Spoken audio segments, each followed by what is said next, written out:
I'm in the gateway port city of Astoria, Oregon, where we're going to be spending some time with the Columbia River Bar pilots. When I talk about pilots, I'm not talking about pilots of the helicopter, I'm talking about the pilots of very large ships. The Columbia River Bar is known to be one of the most hazardous ports in the world. Because of the outflow of the Columbia River, the shallow, moving sandbar, the high winds, the low weather, it makes for really challenging ship navigation. The Columbia River Bar Pilots Association, they provide all the ship captains who have this specific experience with this port of entry, and they have to drive every ship in and out of this port. So how do they get these boat pilots on and off the ships? Well, the Columbia River Bar Pilots Association relies on Brim Aviation's AW109SP, this Goodrich hoist, and some very proficient crews to get the job done. We're going to show you what that operation looks like.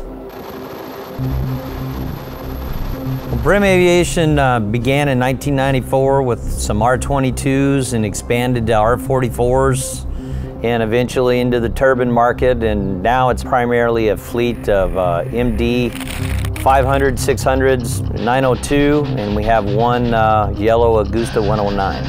An interesting part of our business is the work we do with the Columbia River Bar pilots. We have 6 pilots and 6 hoist operators slash A&P mechanics that take care of the program. An average day is probably 7 or 8 transfers. Our high-end day is 20 transfers. There's a couple ways to get the pilots out to the ships and from the ships. Pilot boat carries a lot of time commitment to go to and from, and then the risk of climbing the ladder. By helicopter, we can have them out to the ship in 10 to 15 minutes. The amount of exposure is about a 10 seconds hoisting from the aircraft to the deck of the ship. There are a lot of challenges associated with this mission. First of all, we're flying offshore at night into a black hole. We're at low level, 300 feet. The Pacific Northwest is known for its poor weather. We get a lot of rain squalls and storms, heavy seas in the winter, and then with the fair weather months, we have a lot of fog and poor visibility and low ceilings. So there's 2 different types of flights that we do. One's to an outbound ship for a ship that's successfully navigated the Columbia River Bar, and to an inbound ship that's still out in the ocean that hasn't crossed the bar yet. McCall Aero, Seahawk Base.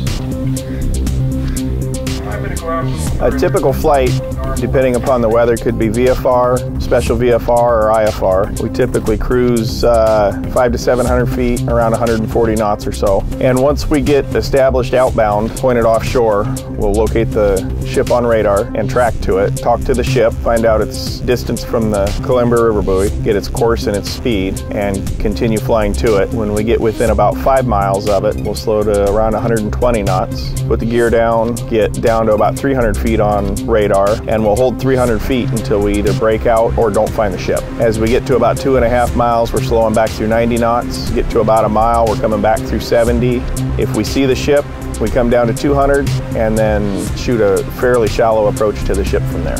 After we get down to 50 knots on the aircraft, open the door, talk with the hoist operator and the pilot about where to put them, and continue typically up to the port side of the ship. Once the pilot's hooked to the cable and out of his seatbelt and load checked, the hoist operator cons the flying pilot into position and we do a dynamic hoist. Some of the other challenges we face during the hover itself, if you have a stiff wind coming over a ship, if it's not right off your nose, it's going to hit the superstructure of the ship and climb up and create vortices going over top. So as you're next to the ship, you may feel that the air is pretty smooth. As you move over the ship, you start hitting vortices, and right about the time that the bar pilot is being hoisted down to the deck in close proximity to steel, you may hit some burbles and have a difficult time maintaining a steady hover. From there, we do an instrument takeoff off the ship and either pick up a GPS approach coming back in, or a special VFR, or occasionally a VFR approach. At night, there's no horizon visible, so you don't have any peripheral vision cues to alert you to whether you're going where you think you are and in the position you think you are. If you're hovering next to the ship rolls towards you at night, you're not necessarily sure whether the ship's rolling toward you or you're drifting towards the ship.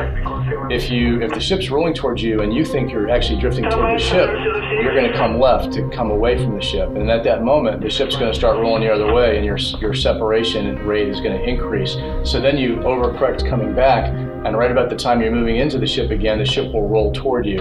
And so you get some pilot-induced oscillation. So we have to be very mindful of what's actually happening out there by just quickly glancing back and forth from the instruments in the aircraft to the ship itself, and just being aware before you begin the maneuver what the ship's actually doing. For the hoist operator, it's very challenging, and for the helicopter pilot, it's very challenging.